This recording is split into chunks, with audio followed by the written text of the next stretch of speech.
In today's video, I'm going to teach you how to insert and delete a blank page in Microsoft Word. If you've ever needed to add space for a title page, a section break, or just a clean page to work on later, inserting a blank page in Word is quick and reliable when you use the built-in command. Start by placing your cursor exactly where you want the new page to appear. This matters because Word will insert the page directly at your cursor's position, pushing any existing content that follows onto the next page. Once your cursor is in place, go up to the ribbon at the top and click the Insert tab. There, you'll see an option labeled Blank Page. Click it, and Word instantly creates a full, empty page for you at that spot. It's a clean result, and much better than pressing Enter multiple times, which can shift content unexpectedly. Now, let's delete a blank page you don't need. First, click anywhere on the blank page you want to remove.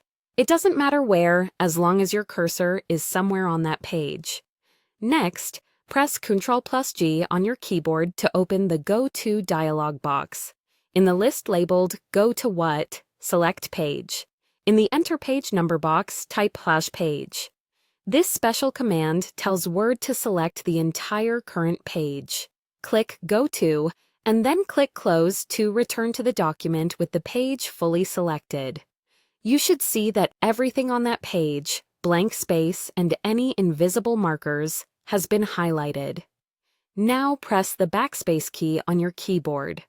That removes the selected page and pulls your document together without disturbing the rest of your formatting. A couple of quick reminders as you work through this. Make sure your cursor is truly on the blank page you intend to remove before you use the Go To command. Also, if the page doesn't disappear after pressing Backspace, double-check that it's actually blank. Sometimes extra spacing or a page break can make a page look empty when it isn't. Using the steps I just showed ensures Word targets the page itself, not just a few empty lines. That's all there is to it. You now know how to insert a blank page precisely where you need it, and how to quickly delete an unwanted one using the Go To dialog and a single keystroke. Thanks for watching, and happy editing!